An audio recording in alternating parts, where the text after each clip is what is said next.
Hola, buenas tardes. Buenas tardes, profe. Bueno, creo que ya estamos en horario.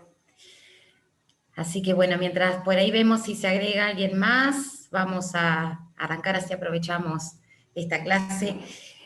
Hoy vamos a terminar la unidad de conceptos jurídicos fundamentales básicos que ya se empezó a desarrollar la semana pasada y quedaron algunos todavía sin tocar, pero antes de arrancar quisiera ver dónde estamos parados, digamos, quién se anima a expresarse acerca de lo que han visto hasta ahora o de las dudas que hayan tenido con lo que vieron la clase pasada, que fue el inicio de la unidad y que es el meollo a partir del cual desarrollamos los demás. Ya veo que hay algunas preguntitas, no sé si son para la clase, así que quien tenga ganas de por ahí arrancar o ver cuáles son las dudas o lo que puedan tener, los escucho si quieren.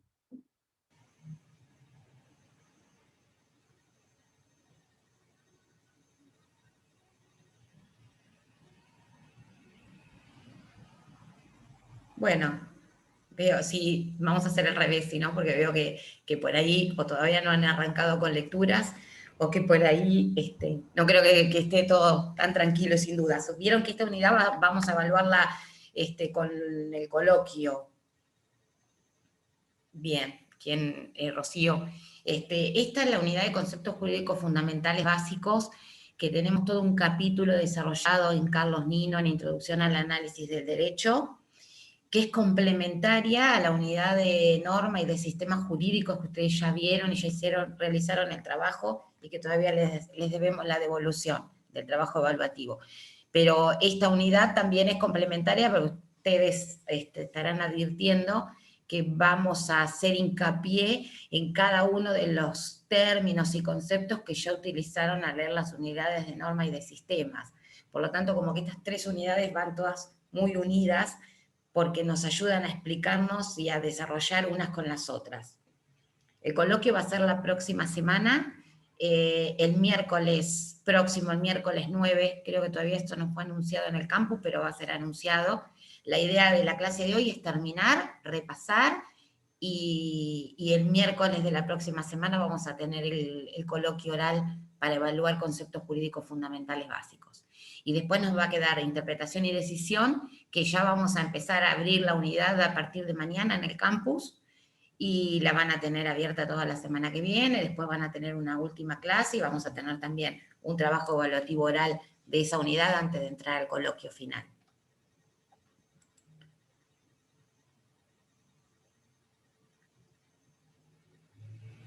Sí, en realidad, capítulo de conceptos jurídicos fundamentales, a ver, ahora no me acuerdo, pero creo que es el capítulo 3 de Nino, porque es norma, es sistema y es conceptos jurídicos fundamentales básicos. No me acuerdo, Eliana, si tenés ahí Nino, 5 decís. No me acuerdo, pero el nombre es conceptos jurídicos fundamentales básicos, no me acuerdo el número. En este momento no tengo... Sí, es el 5. No lo recuerdo. 3, 4 y 5 eran.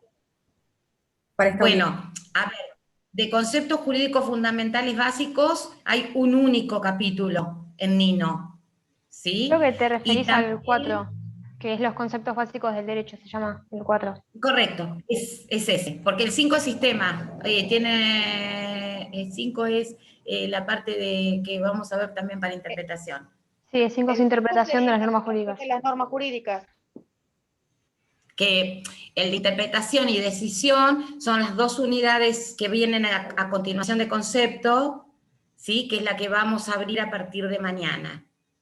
Igual ustedes verán que todas estas unidades es como que todas están muy interrelacionadas una con las otras, porque lo que ustedes van a ver en interpretación y en decisión también tienen que ver con los sistemas jurídicos, con las formas, con cómo anclan, digamos, cómo se presentan las normas dentro del sistema y demás. Y los conceptos jurídicos fundamentales básicos tienen la importancia que tienen porque precisamente sentamos las pautas semánticas de cómo van a ser utilizados esos términos cada vez que nos refiramos a ellos y cada vez que sean utilizados en las normas jurídicas o en los sistemas jurídicos. Todo conceptos jurídicos fundamentales básicos es para el coloquio de la próxima semana, ¿sí? Porque es toda una unidad, ¿sí? Todo el capítulo.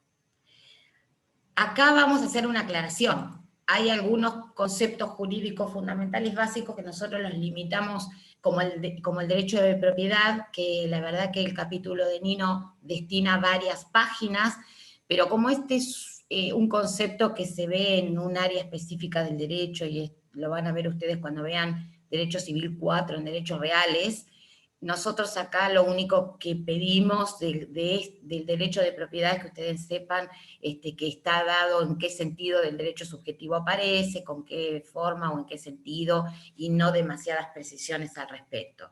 Por eso que es importante, digamos, el desarrollo de las clases y la manera en que está presentado el programa, que sigan para esto, porque es lo que en definitiva terminamos evaluando, que es lo que nos interesa que les quede claro.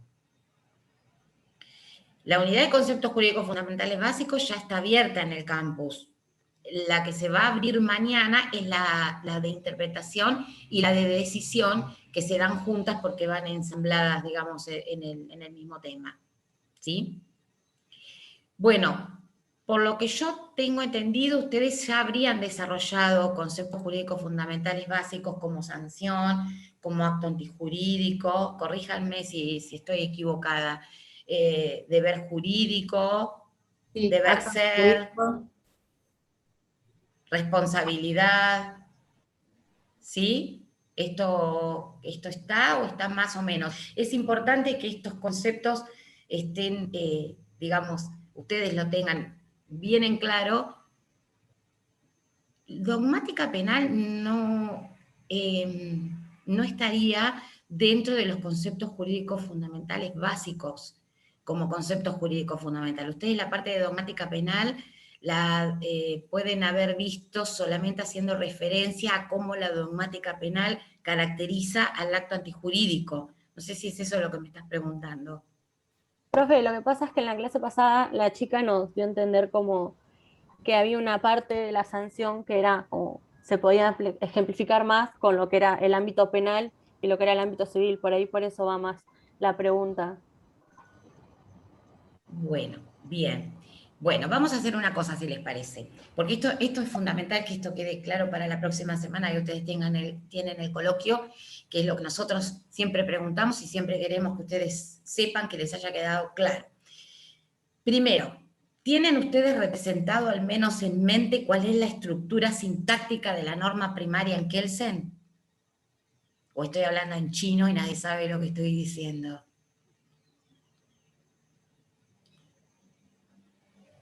¿Tienen? Sí, bien, María por lo menos me pone que sí. Sí. Ustedes vieron que podemos pasar la estructura semántica de la norma primaria de Kelsen a una estructura totalmente sintáctica. A ver, a propósito estoy usando esta terminología para que ustedes también se familiaricen. Con esto quiero decir, todo enunciado carente de significado, ustedes saben que es lenguaje formal.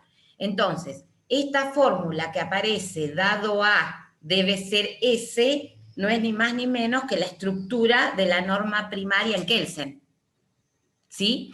Esto lo teníamos también que lo evaluamos en el trabajo evaluativo, que no sé si lo pudieron hacer o no, y también se pedía la estructura desarrollada de esta norma primaria, porque ahora la tomamos, esta estructura desarrollada, y podemos analizar cómo aparecen los conceptos jurídicos fundamentales básicos en esto tan chiquitito que es, dado A, debe ser S.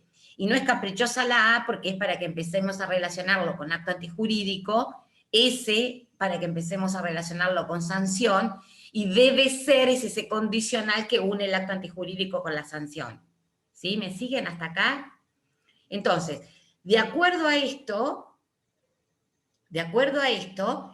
vemos que esta estructura chiquitita y sintáctica, porque no, dado A debe ser S, no tiene ningún significado semántico, no tiene un significado en lenguaje natural. Ya llegamos, Jessica, a las diferencias también. Entonces, dado A debe ser S, es la estructura chiquitita, la formalización chiquita de la norma primaria en Kelsen. Esto estamos diciendo que la norma primaria es la que tiene la sanción. El dado A debe ser ese, involucra a sujetos, porque dado un acto antijurídico significa que hubo un sujeto que lo cometió, ¿sí? En un tiempo y en un lugar. Por lo tanto, ese sujeto que lo cometió en un tiempo y un lugar es responsable. Ese sujeto puede ser una persona individual o puede ser una persona colectiva. Entonces ahí aparece esta posibilidad de analizar esto de las personas individuales, personas colectivas o personas jurídicas. ¿Sí? Para los que están copiando y para los que por ahí están, esto creo que aparece también la estructura desarrollada de la norma primaria de Kelsen en Nino, que por ahí a veces la pasamos de largo, pero si no, fíjense cómo nos sirve para poder entender y poder desarrollar esta unidad. Esa persona necesita cierta capacidad para que poder interpretar los actos que comete, ¿sí? Y en este sentido, en la estructura de la norma primaria, habrá que ver si ha sido capaz para cometer un acto antijurídico. Que debe ser ese, indudablemente, la sanción, esa amenaza de daño, que tiene que aplicar también un sujeto, pero ese sujeto con determinada característica que se llama competencia. Y ese sujeto con esa característica que aplica una sanción y que es competente, recibe el nombre de órgano. ¿Sí? Entonces, ven ustedes de qué forma, en una explicación de la norma primaria, porque solo estamos con la norma primaria, que es la que contiene la sanción, podemos hacer que vayan cayendo el resto de los conceptos jurídicos fundamentales básicos, que son el motivo de estudio y desarrollo de toda la unidad.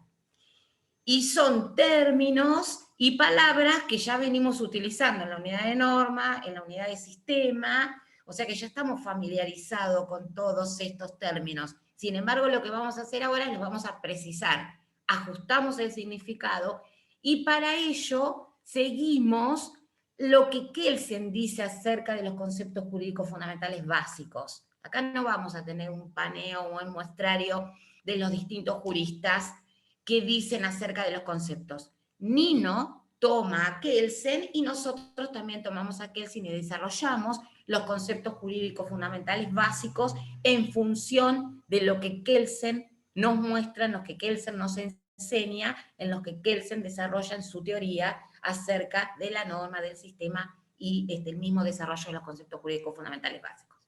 ¿Estamos de acuerdo hasta acá? Bien.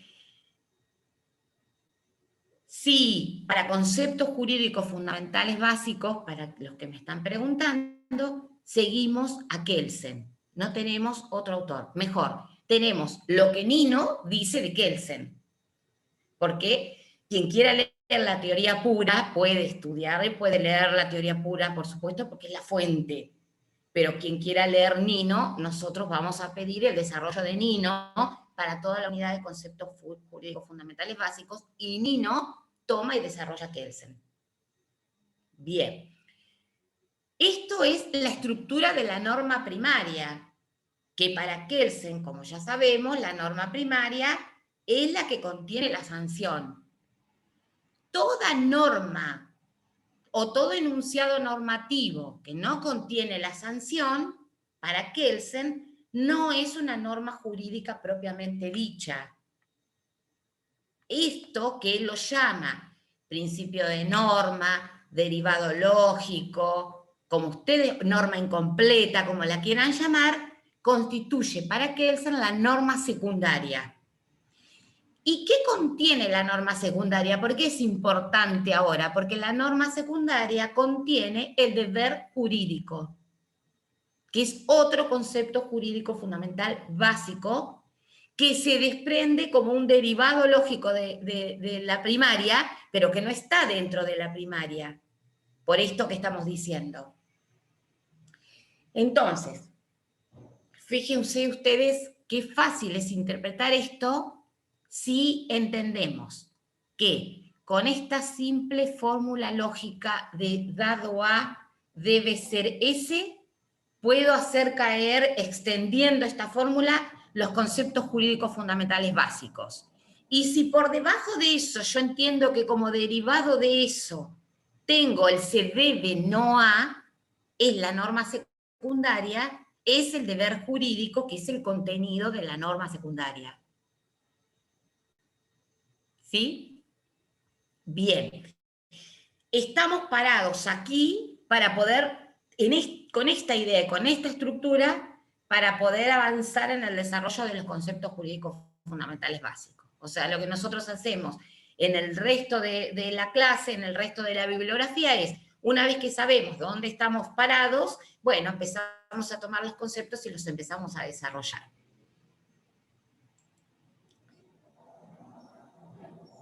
Bien. Yo les pregunto ahora, en función de esto, y en función de lo que ya ustedes han leído, según Kelsen, o según lo que Nino dice de Kelsen, hay un concepto jurídico fundamental básico que él lo llama concepto primitivo, porque lo define y a partir de la definición de ese concepto puede definir el resto. Cuando yo pregunto cuál es el concepto primitivo en la teoría de Kelsen, ¿cuál le parece a ustedes que será ese concepto primitivo? La sanción. Correcto, correcto, correcto. ¿Sí? Kelsen dice, la sanción es el concepto primitivo a partir del cual lo definimos, lo caracterizamos y nos sirve para definir al resto de los conceptos jurídicos fundamentales básicos. Entonces, fíjense que a partir de poder concretar la definición de sanción, vamos a ir luego tomando la definición del resto de los conceptos jurídicos fundamentales básicos. Entonces, es importante que ustedes sepan cuál es el concepto de sanción, porque si nosotras les preguntamos qué le quedó claro, qué es la sanción, y ustedes no lo saben, indudablemente no saben ninguno del resto de los conceptos jurídicos fundamentales básicos. ¿Sí? Porque no se estaría entendiendo esto que estamos planteando, esto que estamos diciendo. Entonces, sabiendo esto y sabiendo que la sanción es el concepto primitivo porque sirve para definir al resto de los conceptos jurídicos fundamentales básicos, tomamos la sanción. ¿Y qué decimos de la sanción? ¿Qué características tiene que tener? De acuerdo a lo que ya vieron.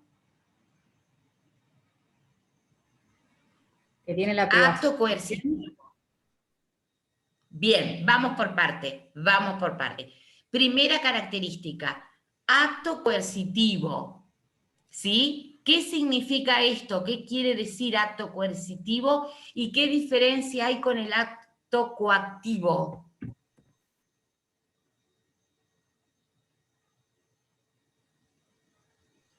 Que esta puede tener una pena, o sea, te pueden quitar algo, pero no te pueden, ¿cómo explicarlo? Según el concepto dice que te pueden quitar algo como salud, propiedades o multas, te pueden hacer con esta sanción. No sé si estoy No bien. nos vayamos, no nos vayamos. Acá hay alguien, Lourdes, habla del uso de la violencia, sí, eso es, o sea, no es el uso de la violencia, es el uso de la fuerza lo que diferencia, ¿sí? El uso de la fuerza. Esto quiere decir que la sanción implica un acto de fuerza actual o latente, fíjense que eso ustedes lo encuentran en la definición. Esto significa que la sanción es un acto de tipo coercitivo porque puede implicar el uso de la fuerza cuando el reo no colabora. ¿Sí? Ahí están estos dichos. ¿Qué significa? Que la sanción se aplica, o se aplica cuando el individuo que es condenado a cumplir con determinada sanción actúa en forma voluntaria y se somete al procedimiento, entonces la posibilidad de aplicar la fuerza está latente, pero si se subleva, si no quiere colaborar y resulta que tiene que ser retenido y se resiste, entonces se puede utilizar la fuerza para que esa persona sea llevada al lugar que tiene que ser llevada para que cumpla con esa sanción impuesta, con esa pena. Entonces, esto es lo del acto coercitivo de fuerza actual o latente. Contempla las dos posibilidades, ¿sí? Contempla la posibilidad del ejercicio efectivo de la fuerza, o la fuerza latente. ¿Sí? Es esto de que el acto existe la posibilidad de aplicación de una sanción a través de la fuerza. Exacto, Sofía. Es eso. Tenemos que entender, entonces, que esa posibilidad, la sanción, la primera característica, es ese acto coercitivo que implica la aplicación efectiva o latente. Bien, de la fuerza para cuándo. Ahora sí, que es aplicada por quién. Por alguien que la dicta. ¿Cómo se Por alguien llama? competente. Un órgano. Por órganos Exacto. competentes. Por un órgano competente.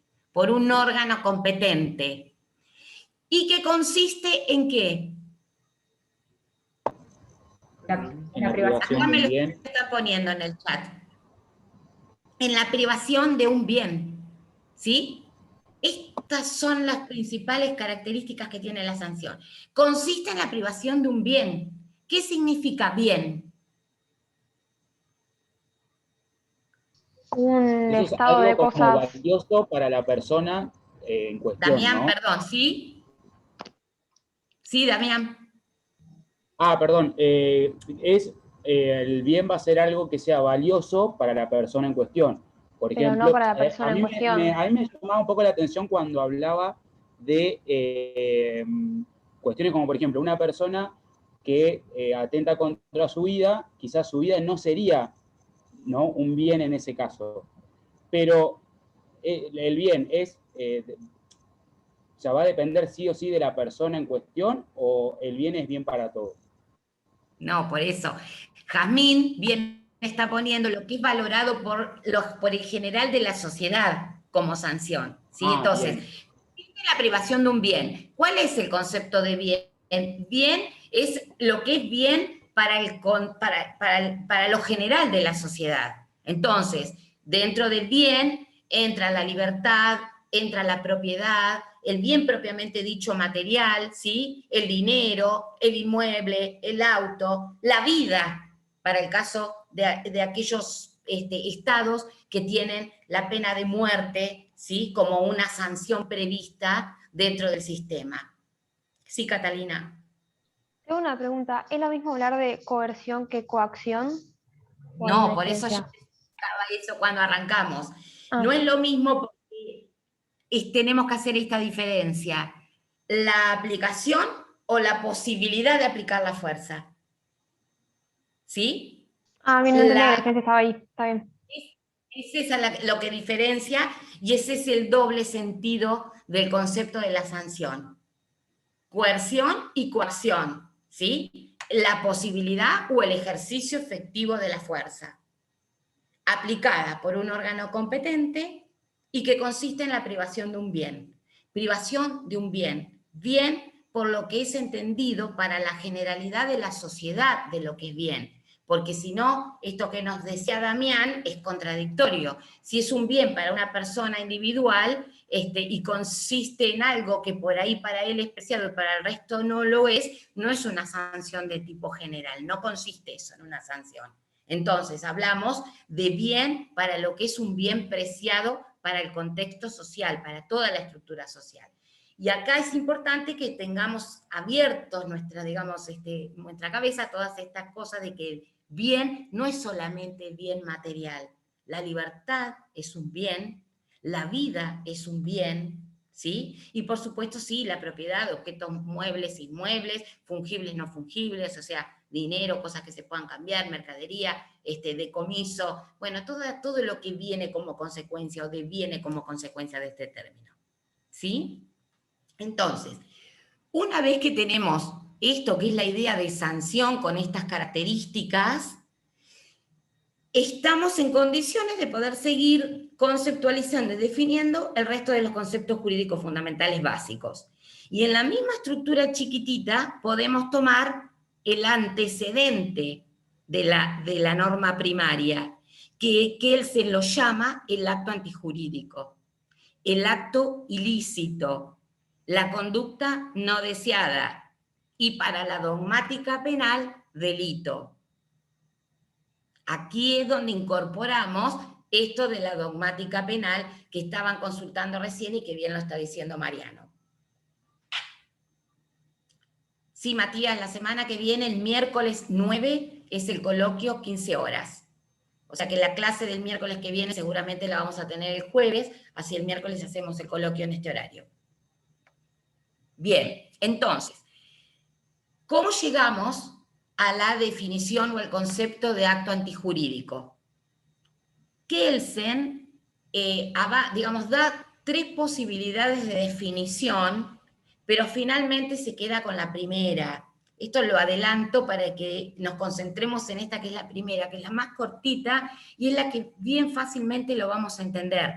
Porque Kelsen dice, en esta estructura de norma que planteamos al principio de la clase, al principio de esta charla, esto de que el antecedente es entonces sanción, el acto antijurídico para Kelsen no es ni más ni menos que el antecedente de la sanción. O sea, ¿cuál es el antecedente que debe darse para que se aplique la sanción? No nos olvidemos que en la estructura y el diseño del desarrollo de las normas jurídicas en Kelsen, las sanciones, las amenazas de daño aparecen para opacar o para inhibir al sujeto de que actúe de determinada manera. O sea que aparece la sanción como un castigo, como una amenaza de daño para determinadas acciones que no son deseadas para el conjunto de la sociedad. Entonces, ese antecedente que debe darse para que esa sanción se aplique, Kelsen lo llama acto antijurídico, ¿sí? O conducta no deseada, o conducta indebida, como ustedes lo quieran llamar. A ver, Matías, vos decís que la semana que viene no vas a poder estar, ten en cuenta que se necesitan determinada cantidad de trabajos evaluativos aprobados para poder presentarte al coloquio. El coloquio va a durar un ratito, vamos a hacer unos cuantos, y si vos tenés alguna cuestión por ahí a las 3 de la tarde, por ahí podés pedir de rendir último, o al revés, pedir de rendir a las 3 de la tarde y después ir a hacer lo que tengas que hacer o respetar el turno o lo que quieras. Digo, como para que puedas organizarte y aproveches la oportunidad de no desperdiciar, digamos, la posibilidad del trabajo evaluativo. Bien. Dicho esto, va para todos, ¿no? Pero la idea es de que ustedes lo aprovechen porque el trabajo evaluativo, los trabajos evaluativos necesitan para presentarse al coloquio, y entonces por ahí con algún desaprobado o algún ausente quedan afuera, es una pena. Manéjenlo. El coloquio dura poquito rato, por ahí tienen que estar esperando, pero si pueden arreglarlo con los chicos del centro o con el grupo de WhatsApp para que los reordene. Es más, algunas veces vienen algunos más tarde y nosotros igual le tomamos, por lo menos no hay problema. Bien, sí, son 3 aprobados para el coloquio final. Entonces, la primera definición de acto antijurídico para Kelsen es esta de que es el antecedente de la sanción. Kelsen no se queda del todo conforme con esta primera definición y busca mejorarla con el tiempo con una segunda definición, en donde agrega determinadas características como diciendo que el acto antijurídico es aquel que hace que recaiga la responsabilidad por haber cometido determinada conducta indeseada, entonces recae sobre ese individuo una sanción. Apenas da o elabora esta definición, se da cuenta que suceden muchos actos o muchos hechos donde la responsabilidad y las sanciones recaen sobre individuos que no necesariamente cometen el acto, sino sobre otras personas que terminan siendo responsables sin haber cometido en forma directa, o sea, en primera persona. Entonces mejora esta segunda definición con una tercera, donde agrega la palabra que la responsabilidad o la sanción recae no sobre el individuo solo que cometió el acto antijurídico, sino también contra sus allegados. Pero esta expresión allegado no es una expresión, no es un término del todo feliz que pueda extenderse a todos los supuestos jurídicos que se representan, Entonces, luego que elabora las 3 definiciones, finalmente Kelsen dice que se termina quedando con la primera definición y se queda entonces con esta que es la más cortita, es la más simple, pero que es la que más representa la idea de acto antijurídico que él tiene, que no es ni más ni menos que el antecedente de la sanción. ¿Sí? Esto más o menos lo tienen en claro, ¿sí? Entonces, para quienes preguntaban acerca de esto, de la dogmática penal, es que este concepto de Kelsen no es el que hoy utiliza la dogmática penal. Porque la dogmática penal tiene un concepto, una definición que le es propia, que es un concepto mucho más contemporáneo, más moderno, que es el que sigue Belling, que ustedes también lo tienen citado, y que cuando habla de acto antijurídico habla sobre todo de la palabra delito. Y entonces el delito lo conceptualiza con determinadas características y surgen estas de que esta acción típica, jurídica y anticulpable son las características que deben darse para que ese delito sea delito. O sea, determinados hechos, determinadas acciones que cometemos o que cometen los ciudadanos o los individuos van a ser delitos primero si responden a un tipo penal. O sea, si esas características están encuadradas dentro de la norma penal, dentro de la dogmática penal, y tienen prevista una sanción. Eso es que sea típico. Que sea antijurídico, o sea, que sea contra el orden jurídico, que sea contra el sistema jurídico, y que sea culpable. Y acá cuando habla de culpable, habla de que se pueda imputar tanto culpa como dolo. Y entonces aquí abarca el concepto de que hubo intención de cometer o hubo imprudencia, impericia, negligencia. Bueno, tanto la culpa como el dolo responden a las características de la culpabilidad y junto con la tipicidad y la antijuricidad son propiedades del delito, y esto es llamado de esta forma en la dogmática penal. ¿Sí? Esto es porque por ahí es lo que preguntaban cuando arrancamos la clase con esto de la dogmática penal, y por ahí también es donde más hicieron hincapié la clase pasada con Victoria. Lucía, ¿vos habías levantado la mano, puede ser? No, puse el dedo arriba para decirte que sí, que se está entendiendo. Bien, bien. Bien, entonces, para Kelsen, la definición que él propone y que nos sirve, digamos, en este hilo conductor desde la estructura de la norma primaria, desde la estructura lógica, es el antecedente de la sanción. Pero sí tenemos que saber en este punto que para la dogmática penal hay una definición que se utiliza actualmente, que es contemporánea, a la cual responden las legislaciones y los códigos penales, y que la definición de acto antijurídico es la definición que se da para el término delito, y que tiene estas 3 características: típico, antijurídico y culpable. ¿Sí? Bien. Esto como manera de aclaración y como forma. Ahora nosotros volvemos a la estructura de esta norma primaria para poder seguir con el desarrollo de todos los conceptos jurídicos fundamentales básicos. Decíamos, dado A debe ser S, ¿sí? Tenemos el concepto de sanción, tenemos el concepto de acto antijurídico. Ahora, ese debe ser que está dado como concepto jurídico fundamental básico en esta unidad, es nada más ni nada menos que ese nexo lógico que une el antecedente con el consecuente. El deber ser, en términos de conceptos jurídicos fundamentales básicos, es el nexo lógico que une el acto antijurídico con la sanción.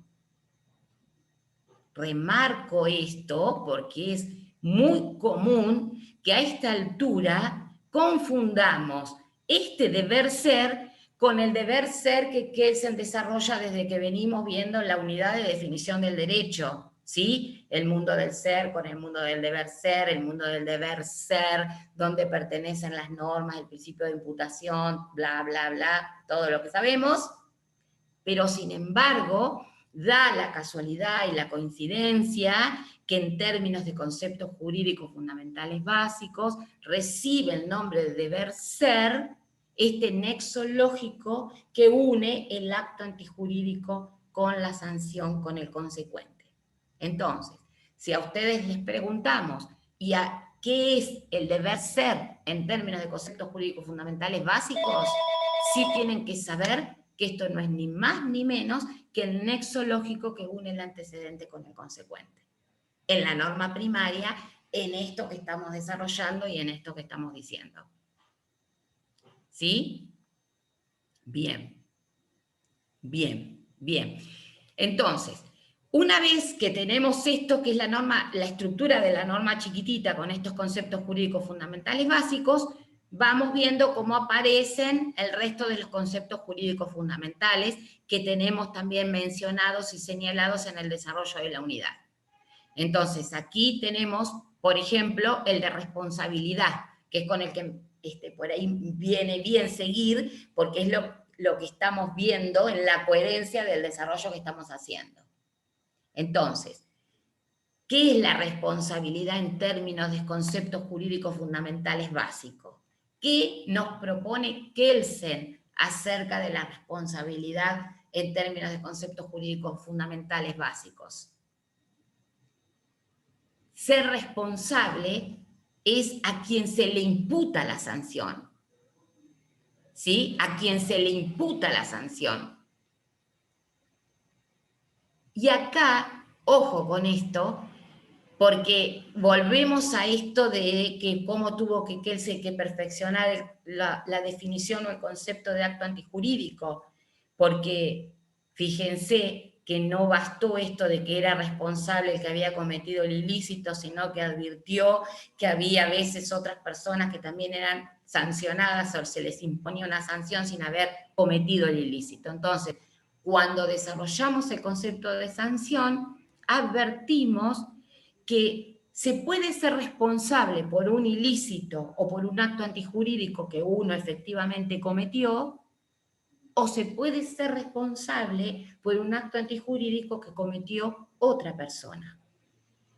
Entonces, acá tenemos dos tipos de responsabilidades: la responsabilidad directa y la responsabilidad indirecta.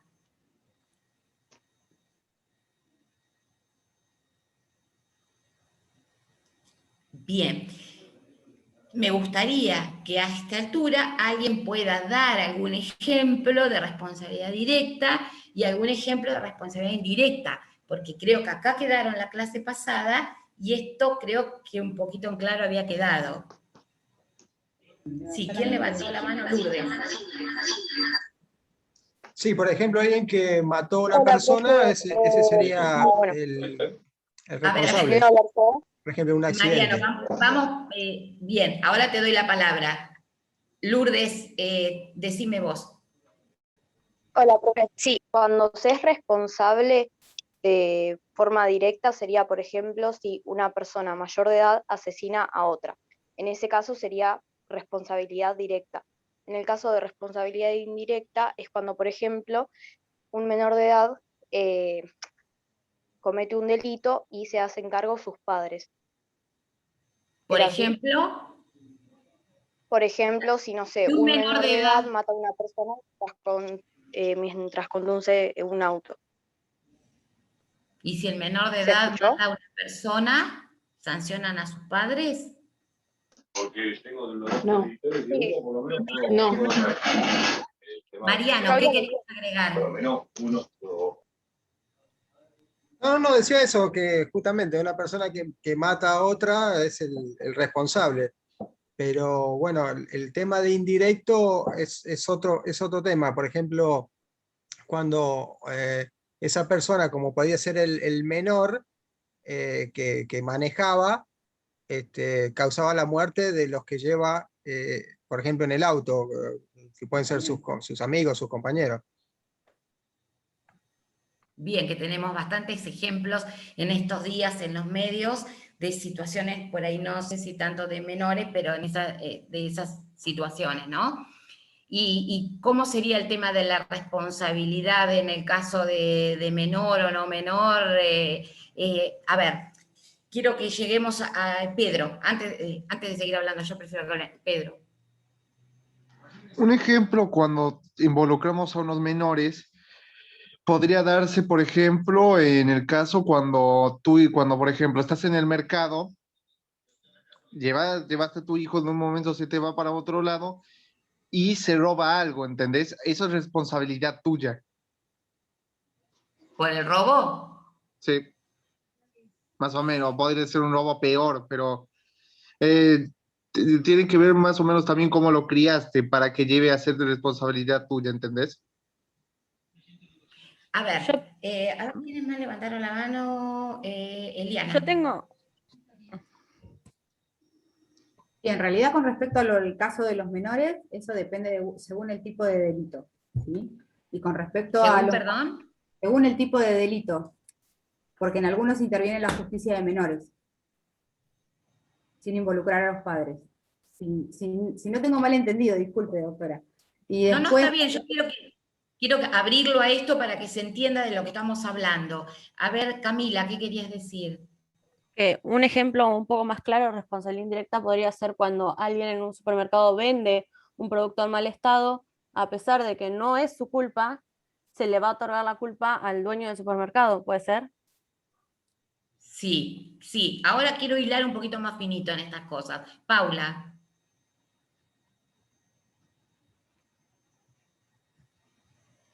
Paula, ¿estás? Sí, perdón.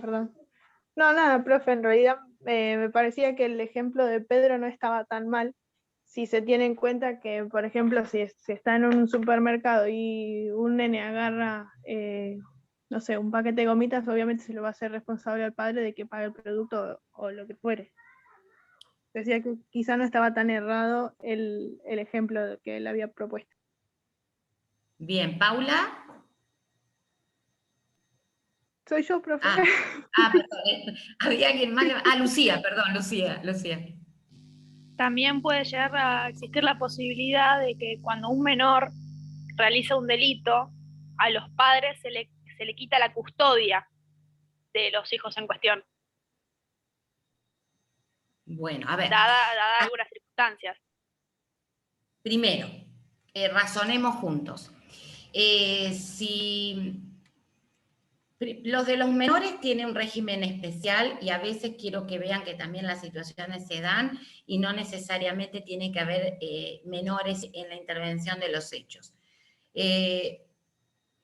Supónganse el ejemplo que dio, creo que Camila, con relación a ciertos productos que están en el supermercado y que tienen algún vicio, alguna falla, digamos, de fabricación y de consumo, y el supermercado puede ser responsable en la misma forma o que quien lo ha puesto en funcionamiento o quien lo ha fabricado, ¿sí? Esa es una situación.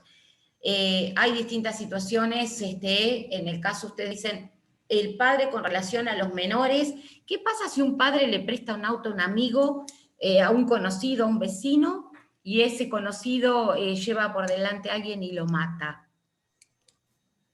Automáticamente se van los papeles del auto y eso cuando piden las cosas, cuando piden los documentos va a aparecer como titular del auto. Es responsable indirecto. ¿El dueño del auto es responsable directo de qué? No, es responsable indirecto por haber prestado el auto no teniendo los papeles en regla. Claro, bueno, no tiene la autorización para no tiene la manejarlo. autorización la otra persona para manejar ese auto. Claro. No dije nada de los papeles. No, pero una tarjeta azul. Pongámosle que ante la ley consideremos que los papeles estén en reglas. Bien, consideremos pero, que los papeles, pongámoslo sencillo. Los el papeles dueño del auto es responsable indirecto. Nosotros. Esto no, a ver, para que veamos que cualquiera de nosotros prestamos nuestro auto, ¿sí? Cualquiera, la moto, nuestro auto. la mala suerte de la persona a quien se lo prestamos o quien se la cedemos para que vaya a dar una vuelta, tenga un hecho de tipo vial y mate a una persona. Vayamos a este extremo porque es donde por ahí lo vemos exagerado. Mire, la semana pasada me consultan, yo trabajo con compañías de seguros, y me consultaron y mandaron un siniestro donde un chico del lavadero tenía, el empleado del lavadero, va a entrar el auto al lavadero y se lleva puesto un auto que venía circulando y golpea, lesiona a las dos personas, además de destruir el auto, ¿no? De esa otra persona. Bien, entonces, hay responsabilidades directas y hay responsabilidades indirectas en todos estos casos. Hay responsabilidades... ¿Cómo? No, digo que exactamente, porque, o sea, por el dueño del auto y por el que está trabajando ahí. Bien. Hay responsabilidad directa de quien está interviniendo en el hecho, de quien conducía. Y hay responsabilidad indirecta del que es el dueño del auto, para el caso de nosotros que lo prestemos, ¿sí? Para el caso del señor que dejó el auto lavando y eventualmente el lavadero por la responsabilidad de su empleado. Entonces, eso es responsabilidad indirecta, porque no se actuó en el hecho. Sin embargo, hay cierta relación entre ese hecho con quien es el titular, el dueño del vehículo, etcétera, etcétera. Antes de seguir, están levantando la mano Francesca Romanelli. Francisco. Ay, perdón, no se terminaba de ver el nombre. Francisco. Buenas tardes. No, que relacionado con esto, otro buen ejemplo es, en algunos países, cuando un sujeto tiene un siniestro con otro y ese otro no tiene, por ejemplo, carnet de conducir, lo que hace la persona que recibe el choque es hacerle un juicio al Estado. Y el Estado pasa a ser un responsable indirecto por permitirle a ese sujeto conducir con un auto sin carnet de conducir. Bien, bien. ¿Qué es lo que tenemos que tener en claro en todos estos asuntos y en todas estas cuestiones? Que hay una responsabilidad directa y que hay una responsabilidad indirecta. Y esta es la clasificación que nos adelanta Kelsen. Hay una responsabilidad de tipo subjetiva y una responsabilidad de tipo objetiva. Esta es la clasificación que nos adelanta Kelsen. Hay una coincidencia entre lo subjetivo y lo directo contra lo objetivo y lo indirecto.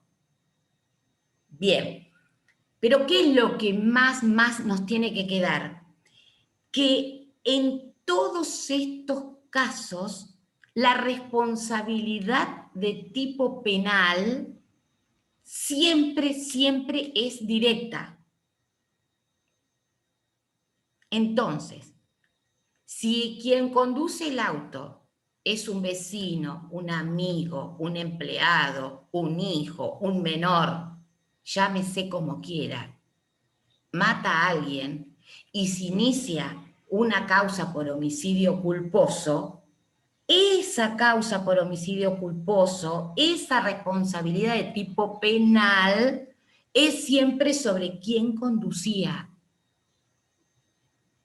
Ahora, los padres, los dueños de los autos, los empleadores, son responsables por la responsabilidad indirecta que es siempre de tipo civil. ¿Qué decimos con esto? Daños y perjuicios. ¿Sí? El daños y perjuicios, además de reclamársele en forma directa a quien comete el hecho, se extiende a quienes también tienen responsabilidad en ese hecho delictivo, culposo o doloso, no importa. ¿Sí? Hecho ilícito, acto antijurídico, sí. O sea que si ese menor no mata a nadie, solamente la responsabilidad es del mayor, porque no realizó ningún acto, Bueno, acto para los tipos penales habrá que ver si hubo lesiones graves, primero, si ese hecho involucró a terceros. Si en esos terceros no murió nadie, pero hubo personas lesionadas, habrá que ver si en vez de homicidios son lesiones leves, graves o gravísimas, de acuerdo a los requisitos que marca el Código Penal y la dogmática penal, o si hubo daños a la propiedad solamente, supóngase que se haya dado contra el paredón de una casa. No, pero ¿Sí? en el caso de que no haya siniestro. ¿Cómo, perdón? En el caso de que no haya siniestro. Si no hay siniestro, será una falta de tipo para la justicia de faltas municipal, o algún tipo de contravención para el delito, para el derecho contravencional, solamente a quien haya estado conduciendo y no siguiendo las formas permitidas para que lo haga o requeridas para que lo haga. ¿Sí? Carnet habilitante, la edad que deba tener con autorización para que lo haga, portar el DNI o a documentación que lo acredite, lo que pida la legislación de todo caso contravencional. Pero si no ocasiona daños cero, no hay preguntita. forma para tipificar el delito penal, no hay delito. No nos olvidemos que el delito tiene que estar tipificado. Tipificado significa marcado con determinadas características, enmarcado con determinadas características dentro de la ley penal. Sí, te dejo. ¿Influye si fue con intención o sin intención en el tema de lo penal y de lo civil para la responsabilidad indirecta? Si el chico chocó uno porque, no sé, porque no lo quería, lo hizo intencionalmente, ¿le perjudica más a sus papás en este caso o es lo mismo? No influye que haya sido adrede o no. A ver, para lo penal implica, digamos, es importante saber si es doloso o es culposo, porque son dos tipos legales diferentes. Si hubo intención, es doloso.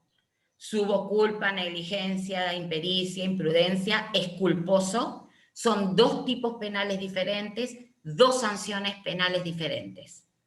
Los daños y perjuicios que eso trae como consecuencia y que son responsables él, más todos los que respondan indirectamente por titulares registrables, por padres a cargo, empleadores por empleados a cargo, no importa que sea culposo o doloso. Si hubo daños y perjuicios y son responsables, se debe reparar. Perfecto. ¿Sí? Gracias. Entonces, Profesora, se reclama la indemnización. Sí. Le quería hacer una pregunta. Me quedé con esto de los ejemplos y le quería preguntar si en el caso de, por ejemplo, cuando una persona sale de garantía a otra para alquilar una casa o algo por el estilo, eso sería un tipo de responsabilidad indirecta, ¿no?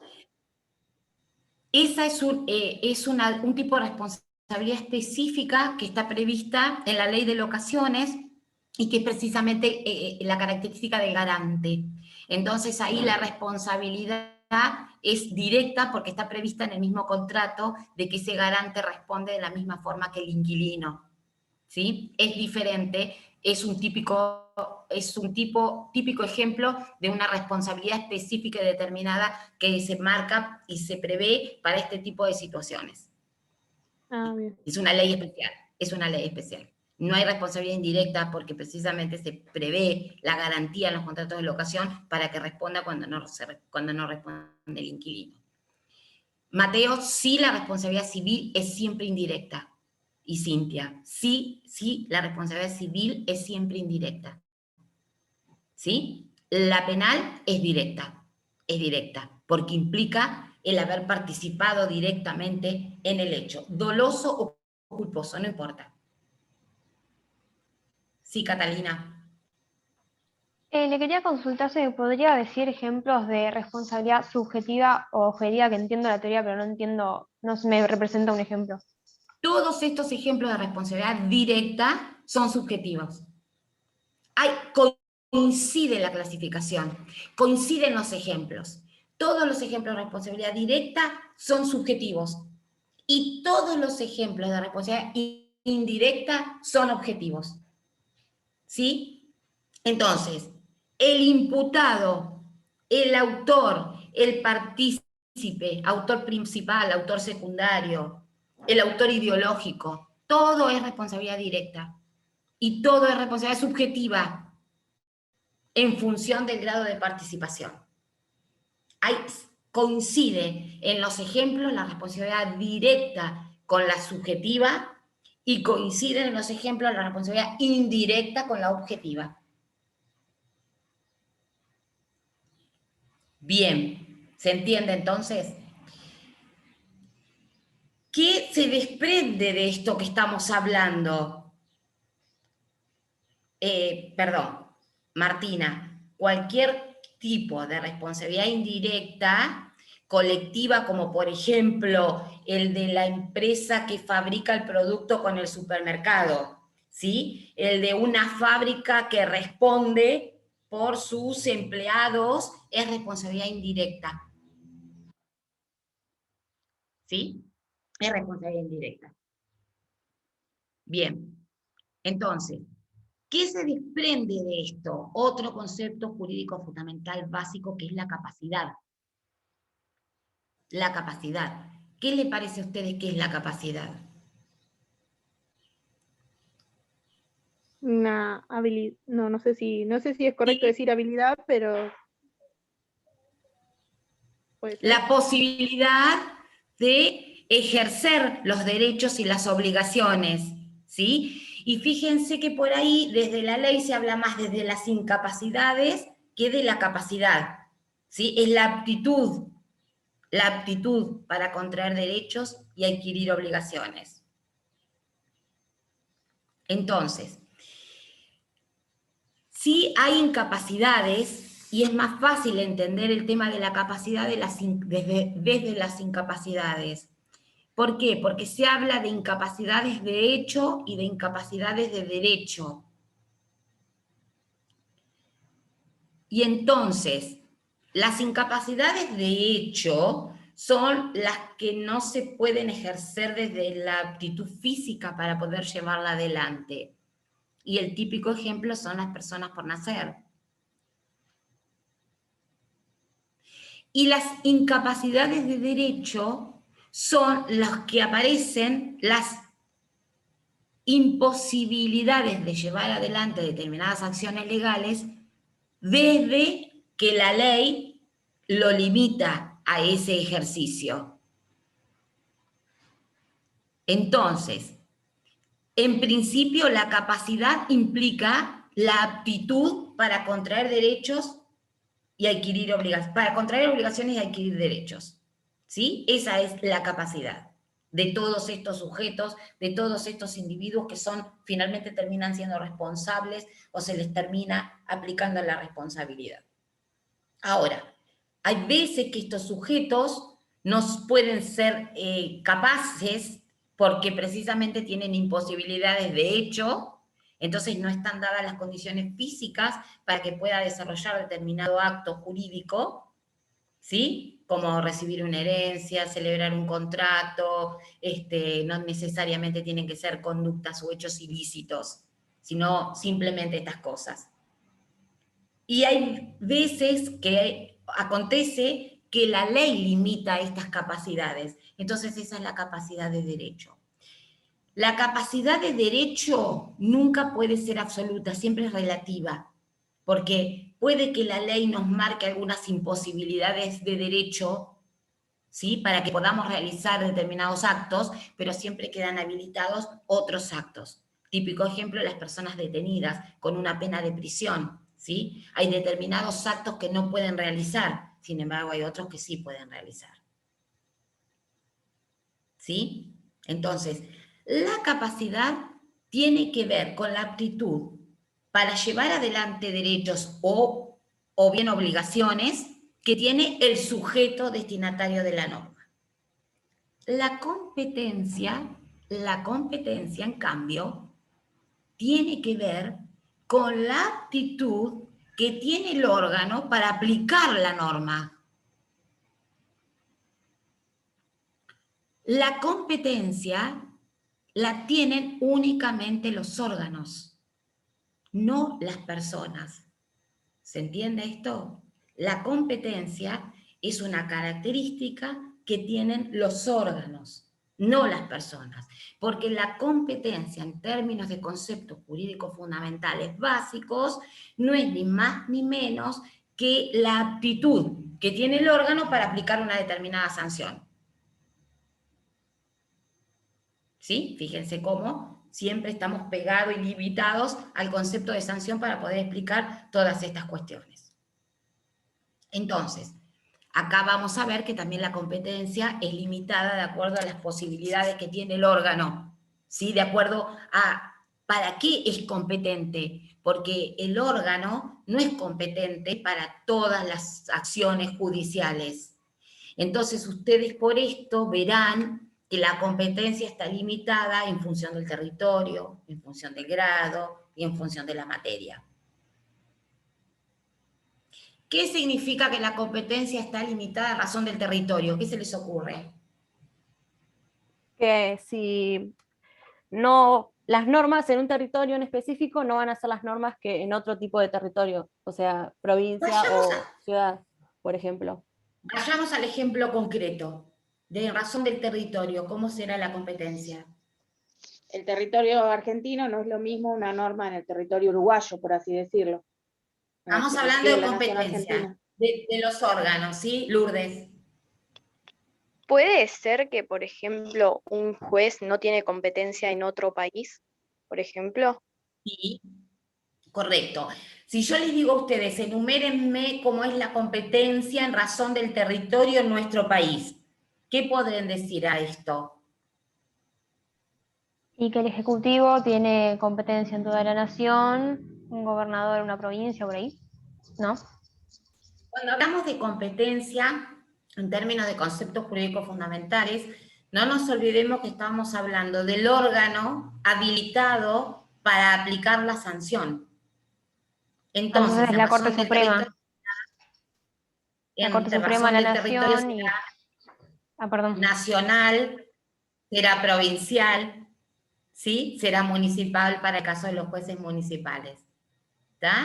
Está bien los ejemplos, la Corte, ¿sí?, de Nación, los tribunales de Nación, Corte de Provincia, tribunales de provincia, juzgado de provincias y juzgados municipales. Pero digo, para hacerlo sencillo, en razón del territorio, nación, provincia, municipalidad. ¿Sí? Bien, en razón del grado, ¿qué se les ocurre que será la competencia? ¿Alguna vez escucharon jueces de primer grado, segundo grado? ¿Primera instancia, segunda instancia?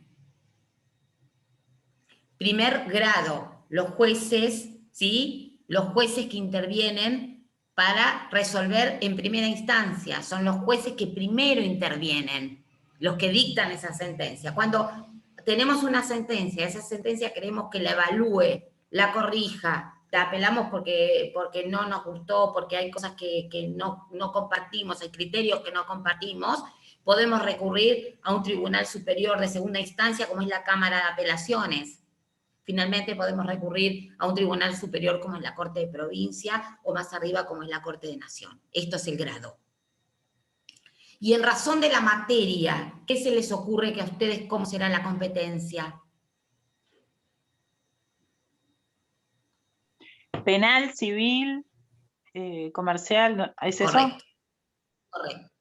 Correcto. Eliana.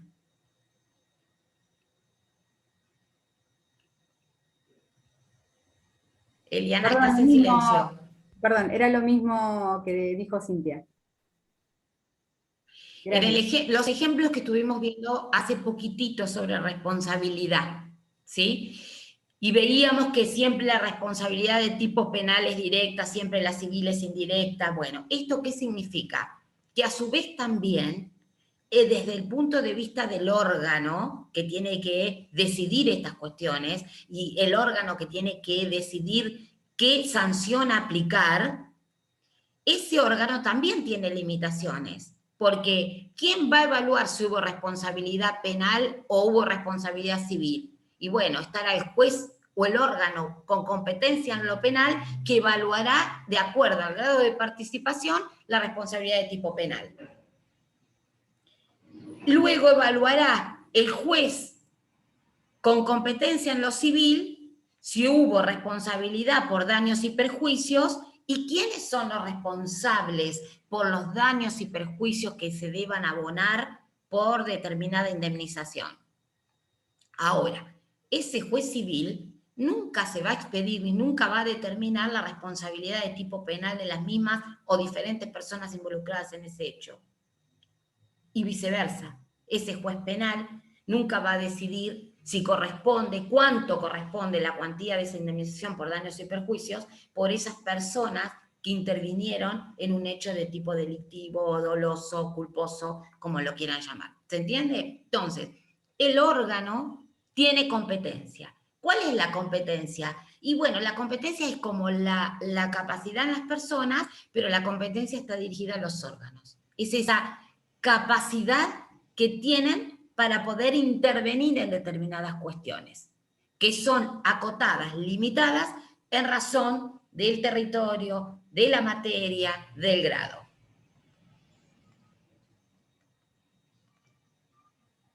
Bien, bien. Ya que estamos hablando de personas, estamos hablando de capacidad, hay otro concepto jurídico fundamental básico, como son las personas jurídicas o la persona jurídica, que también vamos a acudir a la teoría de Kelsen para llevar al desarrollo. Porque, a ver, persona jurídica es un concepto que ustedes lo van a ver y lo van a desarrollar dentro de poquito cuando lleguen a Civil 1. En Civil 1 van a tener toda una unidad de persona jurídica y todas estas distintas teorías que aparecen y que nosotros por ahí mencionamos, ustedes van a ver en la lectura que están mencionadas, se van a desarrollar ampliamente para ver luego cómo lo recepta nuestro código, nuestra ley, etcétera, etcétera.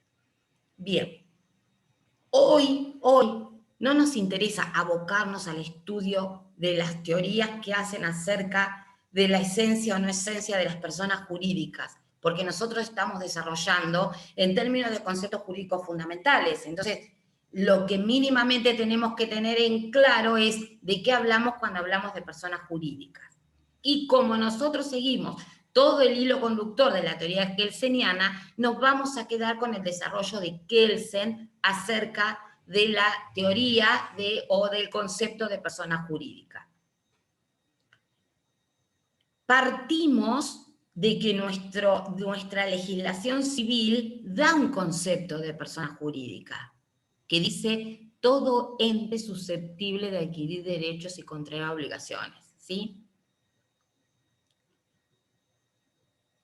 Ahora, con esto de que es todo ente, nos quedamos acá pensando a qué hace referencia cuando hablamos de persona, o sea, con estas cuestiones que no tenemos ningún problema en advertir claramente la responsabilidad a quien se le aplica la sanción y demás, cuando la persona está identificada o es fácilmente identificable.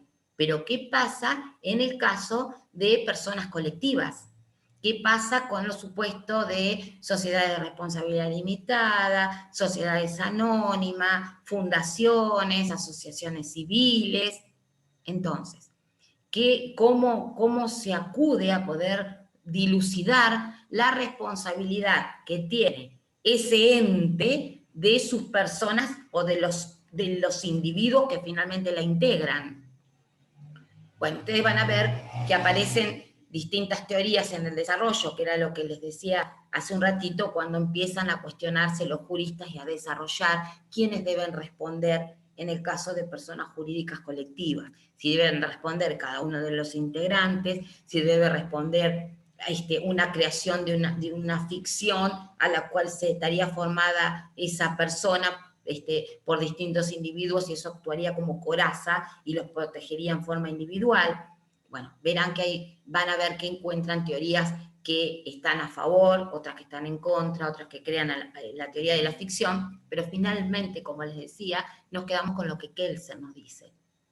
Y Kelsen, para esto, llega a la conclusión o al planteo de que lo que tenemos que advertir cuando hablamos de personas jurídicas es poder hacer una diferencia o una diferenciación de lo que es hombre a lo que es persona. Entonces, toda vez que nos refiramos al orden jurídico, vamos a estar refiriéndonos a persona jurídica. Y la persona jurídica acá ya no importa que sea un individuo en forma particular, que sea una fundación, que sea una asociación civil, porque la persona jurídica es quien debe responder, a quien se le deben imputar las sanciones. Y entonces dice, el hombre es la entidad físico pensante, ¿sí? Esa es entidad psicológica, pensante, biológica. Eso es el hombre. Eso no le interesa al orden jurídico o al sistema normativo. Lo que le interesa es la persona, que puede estar conformada por un hombre, por varios hombres, y eso se denomina persona jurídica, y es lo que le sirve al derecho para que eso que llama persona se le apliquen las normas, y por lo tanto la persona jurídica pasa a ser un centro de imputación de normas. Ese centro de imputación de normas, que está conformado por varias personas, acá no interesa, es quien debe responder por esos hechos o por esos actos que se están de alguna manera juzgando o se está pretendiendo aplicar una sanción. Entonces, en conclusión, cuando hablamos de persona jurídica, ¿qué tenemos que saber? Que es, si bien partimos de la idea de que es todo ente susceptible de adquirir derechos y contraer obligaciones, los filósofos y los juristas han discutido acerca de qué debe interpretarse por ente, nosotros llegamos a la conclusión, en la teoría de Kelsen, que Kelsen hace esta diferenciación de hombre a persona. Y lo que finalmente le interesa al mundo del derecho, a la norma jurídica, es las personas, ¿sí? Y esas personas, que no importa que sea una persona individual o personas colectivas, es lo que él llama el centro de imputación de norma, quién o quiénes van a ser receptivos de las sanciones que haya que aplicarle en función a lo que se esté estudiando, analizando, juzgando, etcétera, etcétera, etcétera. ¿Sí? Entonces, cuando hablamos de personas jurídicas, en Kelsen hablamos de centro de imputación de normas. Y ese centro de imputación de normas, él le da nombre de persona y lo diferencia de hombre, precisamente, que es lo que hace que lo aparte al hombre de la persona. Dejamos de ser hombre para ser persona cuando pasamos a ser sujetos de derecho o destinatarios de derecho. ¿Sí? Bien, derecho subjetivo nos está quedando por ahí perdido también. Y también para el derecho subjetivo vamos a seguir con la teoría de Kelsen. Porque además, yo creo que si logramos entender y advertir lo que Kelsen nos propone, que es coherente con todo el desarrollo de toda su teoría del derecho, podemos entender a qué se hace referencia cuando se habla de derecho subjetivo. Entonces, lo primero, digamos, que tenemos es cuando analizamos y estudiamos la unidad de definición del derecho, habrán visto que dijimos y hablamos de derecho objetivo como un conjunto de reglas, de normas, el sistema jurídico. Derecho subjetivo, facultades o atribuciones de cada uno de los individuos para hacer, no hacer tal o cual cosa. O el derecho como forma de investigar como ciencia del derecho. ¿Sí? Esta es una primera presentación. Cuando luego lo vemos a esto como un concepto jurídico fundamental básico, vemos que esto de alguna manera requiere cierto análisis, porque son estas facultades, esas atribuciones que están teniendo los sujetos, los individuos, los destinatarios del derecho, y cómo se conjuga eso con el mundo de las normas jurídicas.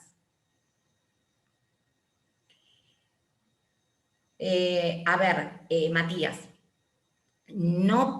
para Kelsen, el derecho subjetivo tiene que ver con el derecho objetivo.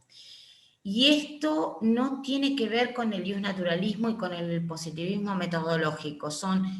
El iusnaturalismo y el positivismo metodológico son posturas filosóficas que definen al derecho, ¿sí? Que lo definen al derecho. En cambio, Cuando hablamos de derecho subjetivo, hablamos de facultades o atribuciones de los individuos, de los sujetos, de nosotros como destinatarios de las normas. Ahora bien, esto es lo que en la generalidad entendemos cuando recién empezamos a leer estas cuestiones, cuando recién empezamos a involucrarnos con estos problemas. Pero, Kelsen nos trae un concepto, una definición del derecho subjetivo que está un poquito más analizada y un poquito más estudiada, y que también se condice con la idea que él tiene en cuanto al desarrollo de toda su teoría. Fíjense ustedes, Kelsen nos propone que el orden normativo está conformado por leyes, por normas, ¿sí? Las que tienen sanción, bueno, todo esto que ya sabemos. Ahora, cuando tiene que hablar de derecho subjetivo, Kelsen dice, el derecho subjetivo no es ni más ni menos que el correlato que cada facultad, cada atribución del sujeto, del individuo, tiene con un derecho objetivo. ¿Qué quiero decir con esto? Cada facultad, cada atribución que nosotros como individuos, como ciudadanos, como sujeto normativo tenemos, se desprende de un derecho objetivo que nos habilita, que nos faculta. Eso es lo que Kelsen nos está proponiendo. El derecho subjetivo es un correlato del derecho objetivo. Y entonces, para de alguna manera ejemplificarlo y ser más amplio en el desarrollo, dice, o nos muestra, hay correlatos de derechos subjetivos que tienen que ver con obligaciones activas, o sea, con obligaciones de hacer. Hay correlatos del derecho subjetivo que tienen que ver con obligaciones pasivas, con obligaciones de no hacer. Hay correlatos del derecho subjetivo que tienen que ver con poner el aparato jurisdiccional en marcha, derecho procesal. Hay correlato del derecho subjetivo con determinados derechos objetivos que nos permiten y nos facultan a determinados derechos de tipo cívico, como es el derecho político.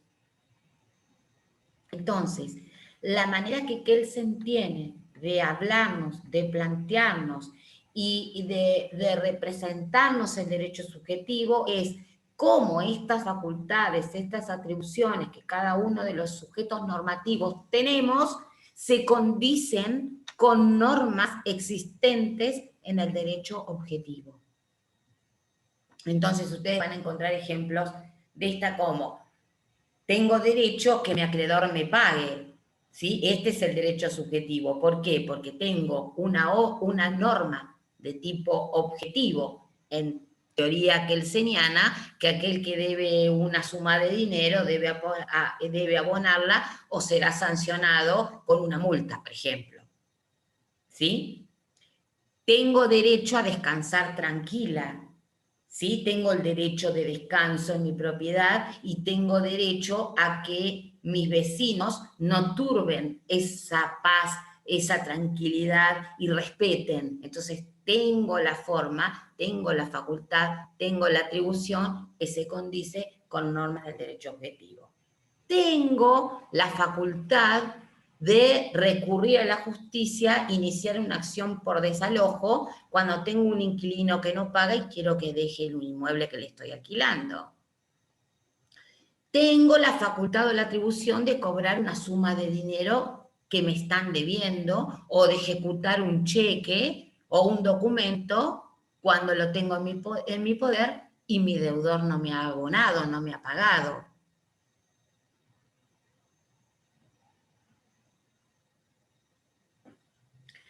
Tengo la facultad de iniciar una acción por indemnizaciones provenientes del derecho laboral cuando soy despedido, despedida, y no me pagan las indemnizaciones pertinentes. Tengo el derecho de iniciar una jubilación o una pensión si reúno determinadas características, determinados requisitos que se condicen con lo que establece el orden objetivo.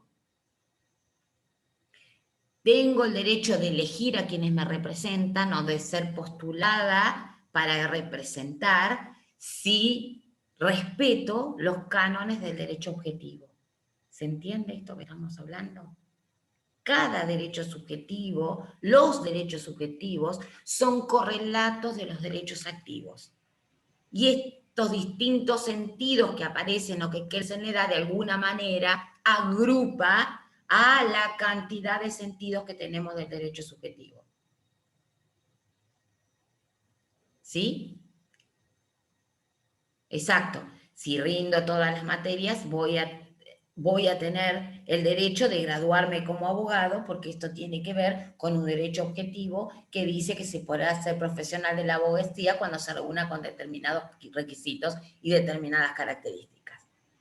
Entonces, estos correlatos que aparecen desarrollados en Nino son 6 y son, que también pueden ser 4, porque fíjense que los que tienen que ver con la obligación activa, la obligación pasiva, después en Portela se reagrupan en 4, y está bien para que no nos hagamos tanto lío, porque en realidad lo que importa es que podamos interpretar y podamos entender de las distintas formas que el derecho subjetivo se da y se correlaciona con el derecho objetivo.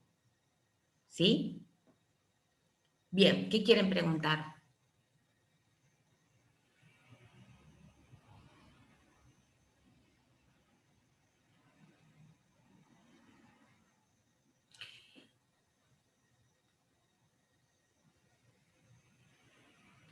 Bueno, veo que... Sí, Eliana. Disculpe, ¿serían entonces el equivalente a no prohibido, equivalente a autorización? ¿Esos son? Ah, perfecto. Muchas gracias. Correcto. Todos, lo importante de entender el derecho subjetivo en la forma en que Kelsen nos lo plantea es que precisamente para Kelsen la única posibilidad que se dé el derecho subjetivo es siempre y cuando se correlaciona con un derecho objetivo, porque esto es coherente con toda la teoría que él desarrolla acerca de las normas jurídicas y del derecho en general. Sí. Esto va ya más por otro lado. Se acaba de comunicar alguien del centro estudiante conmigo para decirme si podía hacer la consulta ahora con respecto a los trabajos prácticos aprobados. En una primera instancia se habló de que no teníamos que tener ningún trabajo práctico aprobado, pero sí teníamos que tener 4 presentes, y ahora usted nos dice que tenemos que tener 3 trabajos prácticos aprobados. ¿Qué cambió, la modalidad o ahora se cambió o no, por ahí hubo una confusión? Porque no quiero generalizar, pero muchos entendimos de esta manera. Perdón, el ausente es como un desaprobado, por eso. No se cambió nada y es tal como está publicado en el campus. ¿Sí? Nada se cambió de las condiciones para presentarse al coloquio, es tal como está publicado en el campus en la primera semana.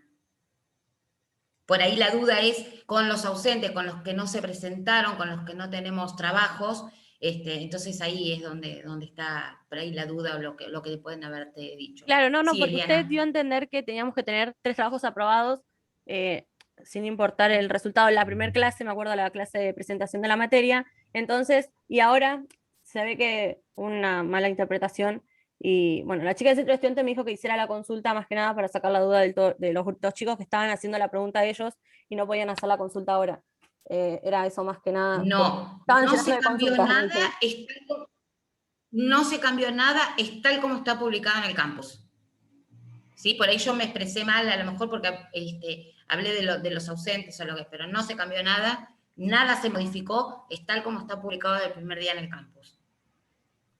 No, doctora, sí, Eliana. Era esta duda de saber si estaba aprobado o no al haber solamente, o sea, los comentarios y, por ejemplo, en el coloquio anterior, no contar con una nota ni una devolución. Quizá esas fueron las dudas que surgieron ahora. Perdón, coloquio no, los trabajos evaluativos. Los trabajos, claro, lo que pasa es que el segundo trabajo, como lo habían evaluado con un coloquio, ese era el motivo. El segundo se hizo la devolución en el momento. Y está en Ya el- todo el mundo que salió del oral, perdón, el segundo trabajo que fue evaluativo, todos los que rindieron el evaluativo saben si les fue bien o les fue mal, porque cada una de nosotros le dijimos, mira, estuviste bien, estuviste mal, anda a repasar.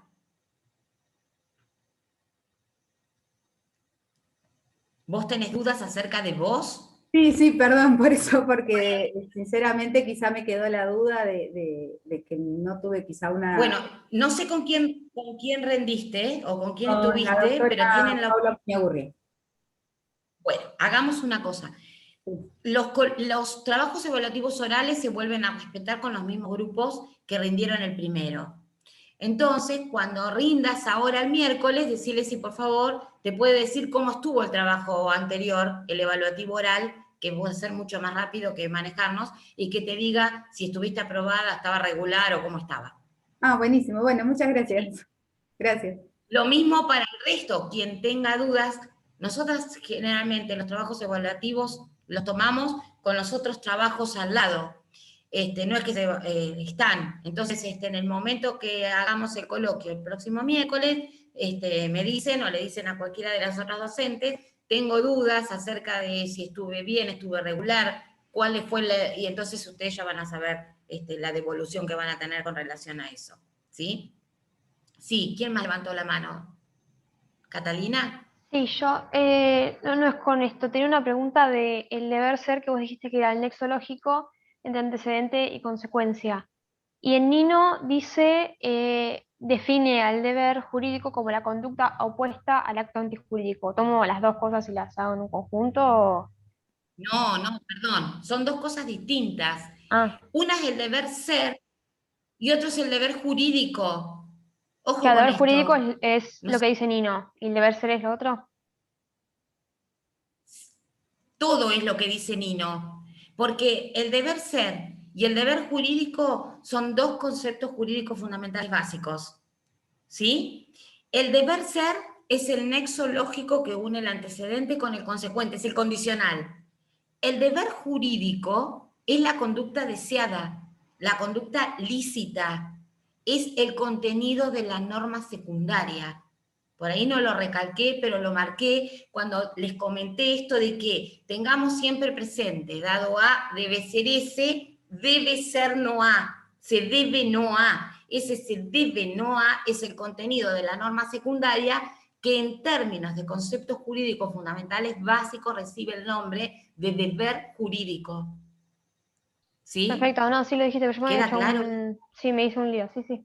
No. Gracias. Por ahí lo mencioné por arribita, no lo recalqué, y es importante porque fíjense ustedes que esto es finito. En el lío que tenemos de conceptos jurídicos fundamentales básicos, por ahí entendemos que es lo mismo. Son dos conceptos distintos, uno es nada más que el nexo lógico y el otro no es nada más ni nada menos que el contenido de la norma secundaria. Ojo que esto es, se debe no matar, se debe no robar, se debe no defraudar, ¿sí? No es poca cosa el deber jurídico, es toda una teoría acerca del no delito, acerca de este paquete de conductas permitidas, no prohibidas, que tenemos facultades de realizar. Sí.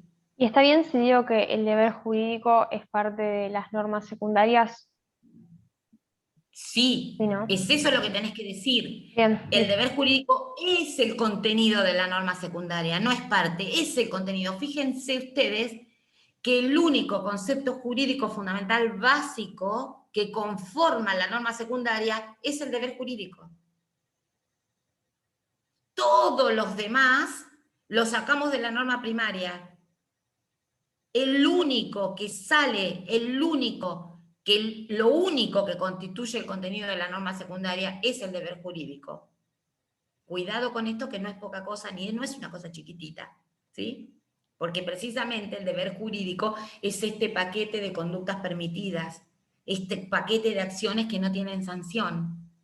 Esto en términos que el SENIA no es. Y es el contenido de la norma secundaria. Es correcto que lo digan, lo expresen, lo tienen que decir de esta manera. Sí, Matías, te queda claro que lo estamos recalcando. La importancia del deber jurídico es precisamente que es el acto lícito, es la conducta deseada. Es por eso el contenido de la norma secundaria. Es ese derivado lógico y es el opuesto al acto antijurídico. ¿Sí?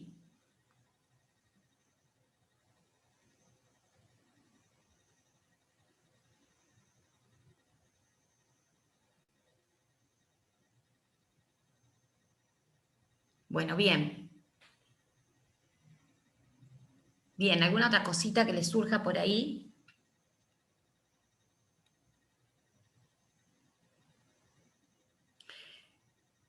Manteniendo estas ideas, esto que estuvimos conversando, manteniendo esta claridad, digamos, que ojalá se pueda transmitir y cuando ustedes lo lean lo puedan refrescar, no van a tener ninguna dificultad en el coloquio la próxima semana. La idea es que ustedes puedan transmitirnos esto así de sencillo, así de simple, que bueno, por ahí para mí que ya tengo 30 años en esto de repetir siempre lo mismo, es sencillo, pero ustedes que están entrando en esto que puedan advertir, esto que estuvimos diciendo, desarrollando en la clase, esto es lo que ustedes tienen que tener en claro para poder transmitirlo en el coloquio, no van a tener ningún problema para que lo puedan aprobar. Bueno, entonces, a partir de mañana van a tener ya a disposición material de la próxima unidad, pero prepárense fuerte para el coloquio, porque también fíjense que este trabajo evaluativo de la semana que viene, que es oral, y por ahí también lo llamamos coloquio, los prepara para el coloquio final, que también lo tenemos cerquita, que va a ser a fines de junio. Entonces, teniendo esto preparado, teniendo las otras unidades y la próxima que van a dar, ya tienen más de la mitad del material leído y entendido, por lo menos, para poder presentarse al coloquio final. Así que bueno, mucha suerte, pónganse a repasar esto que estuvimos conversando y ojalá lo puedan entender porque realmente vale la pena. Y esto vale que les quede claro porque también está bueno para el resto de las materias que empiezan a venir y que empiezan a trabajar más finamente el texto de la ley. Así que mucha suerte. Bueno, nos vemos entonces la próxima semana, en la lista los que están conmigo el miércoles y cada uno con su profesora. Así que el miércoles nos encontramos ahí. Y la clase va a ser dictada el jueves, recuerden. Se lo vamos a anunciar igual en el campus. Bueno, nos estamos viendo. Mucha suerte. Chau. Chao, hasta luego. Gracias, profe. Nos vemos. Chau, chau.